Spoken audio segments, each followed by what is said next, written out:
नमस्कार दोस्तों। आज हमें स्टडी मैं सुभाष चंद्र आपका अपने चैनल पे स्वागत करता हूँ। आज हमें स्टडी करना है बास्केट ट्रेडिंग क्या होती है।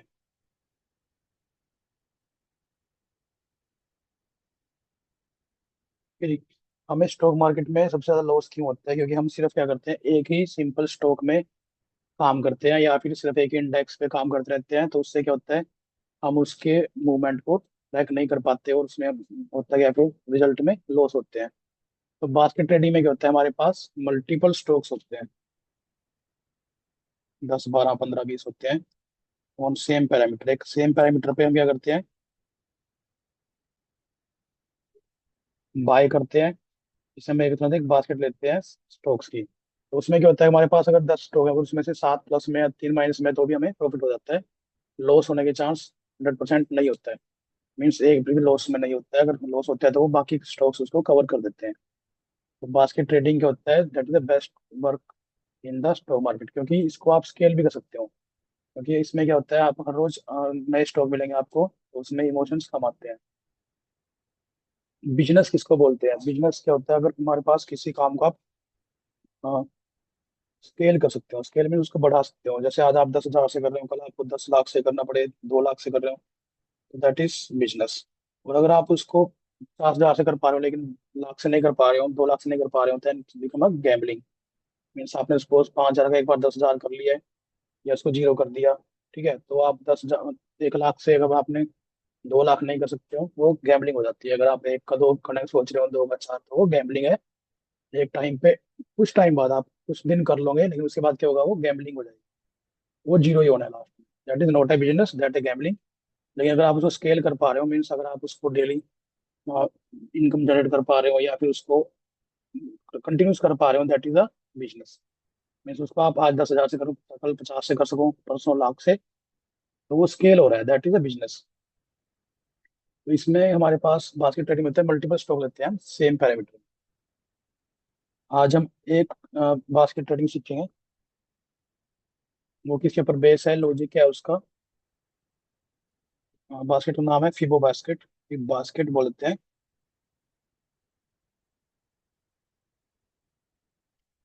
ठीक है जी, इसमें क्या करते हैं हम, जो लॉजिक है इसका वो क्या है, एक तो फिबोनाची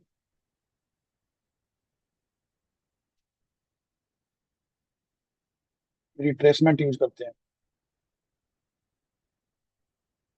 दूसरा मूविंग एवरेज 50 डेज की। ठीक है जी। अब इसमें देखो, सबसे पहले हम देखते हैं फिबोनाची क्या होता है।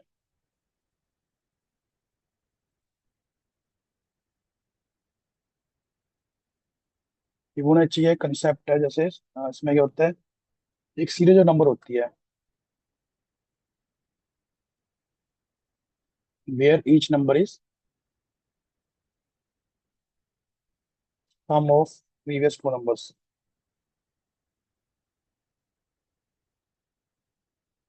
ठीक है, तो ये हमारे पास क्या हो गया, फिबोनाची सीरीज जनरेट हो जाती है।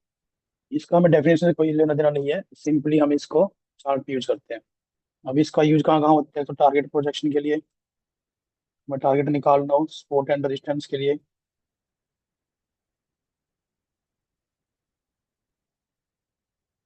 तीसरा इसका यूज होता है इंट्राडे की रेंज निकालने के लिए। मीन्स इंट्राडे में कितना स्टॉक हमारा मूव करेगा।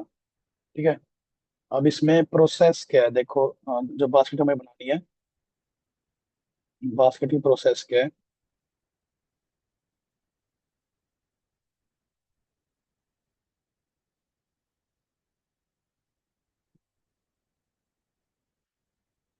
मिनिमम हमें क्या करना है, 10 स्टॉक्स लेने हैं। ठीक है जी। लॉजिक क्या है इसमें, जो हमारा होगा वो 50 moving average, 50 moving average and fibo होगी यूज। और उसके बाद कंपनी देखनी है हमें, कंपनी शुड बी गुड। ठीक है, अब इसमें करते कैसे हैं, हमें करना क्या है बेसिकली, देखो होता क्या है, हमारे पास क्या होता है, मूविंग एवरेज है जैसे, 10 डेज की मूविंग एवरेज है। 10 MA हो गई है, 20 हो गई है, 50 हो गई है, 10, 60, 160। ठीक है। मीन्स इसमें क्या क्या शो करता है, अगर हमारे पास जो प्राइस है वो 10 मूविंग एवरेज से नीचे है, 110 मूविंग एवरेज नीचे है, तो वो क्या है, उसमें 10% करेक्शन हो चुकी है।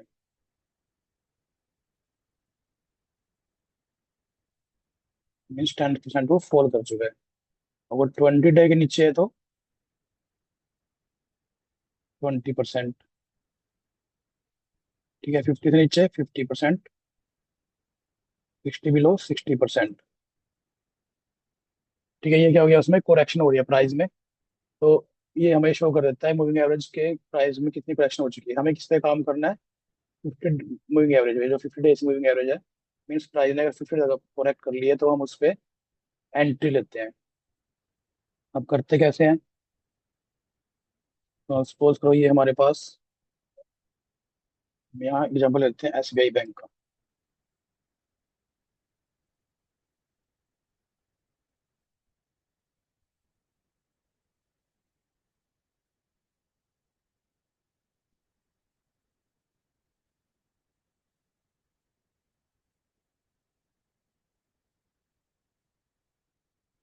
ठीक है जी। हमने क्या करना है, सबसे पहले इसको मंथली टाइम फ्रेम पे लगा लेना है। अगर आपको लॉन्ग टाइम के लिए रखना है, 9-10 मंथ के लिए, तो हम इसको मंथली पे लगाते हैं। अगर आप इसको बहुत जल्दी 3-4 मंथ के लिए करते हैं तो आप वीकली पे लगा सकते हो। मीन्स आपको अगर रिजल्ट जल्दी चाहिए, ठीक है, टारगेट इसमें 30%, 50% या 100% भी हो जाता है, लेकिन आपको इसमें वेट करनी होती है। अब इसमें देखो करना क्या है, हमें सिंपली सबसे पहले एक तो हमें लगानी है मूविंग एवरेज 50 डेज की।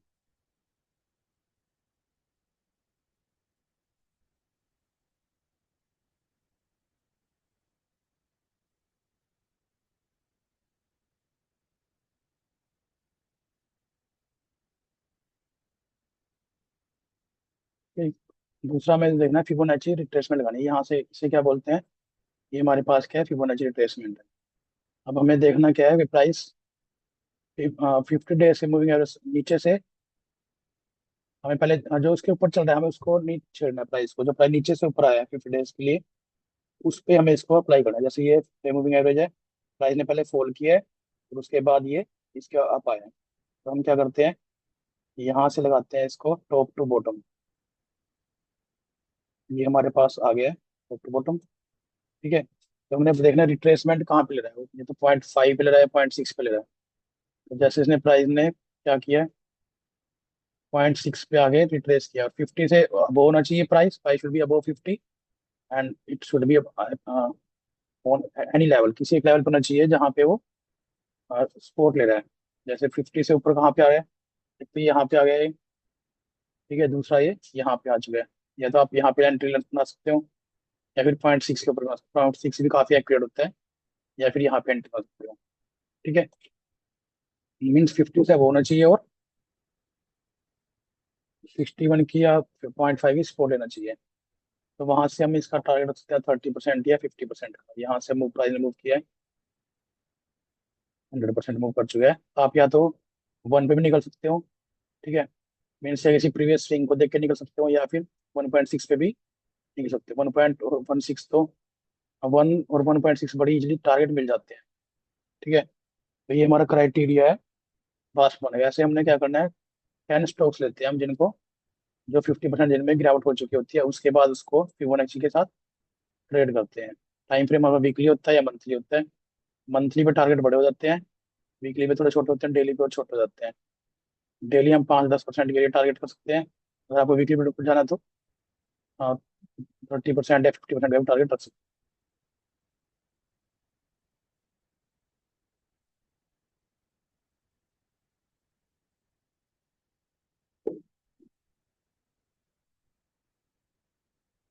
अभी प्राइस के ऊपर ही मूव कर रहा है, लेकिन जैसे ही इसके आसपास है, जैसे ऊपर आएगा तब हम इसमें एंट्री बनाते हैं।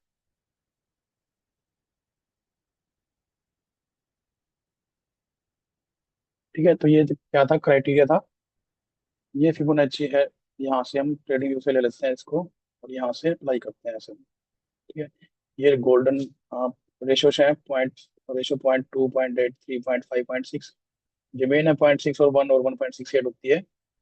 जो टारगेट बताती है कि अगर हमें इंट्राडे का टारगेट निकालना है, सपोज आज ही प्राइस कितना मूव करेगा।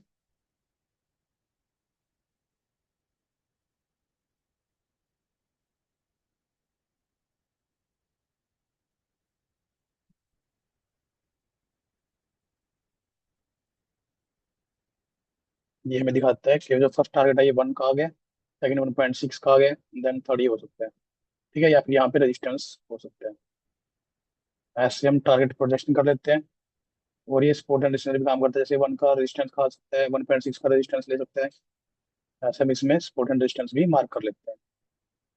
तो अब हमें क्या सीखा हमने आज इसमें, कि हमने बास्केट कैसे बनानी है। इस तरह के हमें 10 स्टॉक्स लेने हैं। वो 10 स्टॉक्स कैसे निकलेंगे, हमें स्कैनर बना लेना है एक। उस स्कैनर में हमें स्टॉक्स लेने हैं जो 50 मूविंग एवरेज से अबव हो और 60 से बिलो हो। ठीक है, और उनकी हमें बात लेनी है, उनमें चेक करना है कि 50 से नीचे से गिर के ऊपर आए हो 50 मूविंग एवरेज से। ठीक है, और हमें रिट्रेसमेंट देखना है किस लेवल पे वो फिबोनाची में सपोर्ट ले रहे हैं, और वहां पे हमें एंट्री बनानी है विद मिनिमम कैलकुलेटेड क्वांटिटी। ठीक है जी? तो ये था हमारे पास fibo basket. Thank you very much.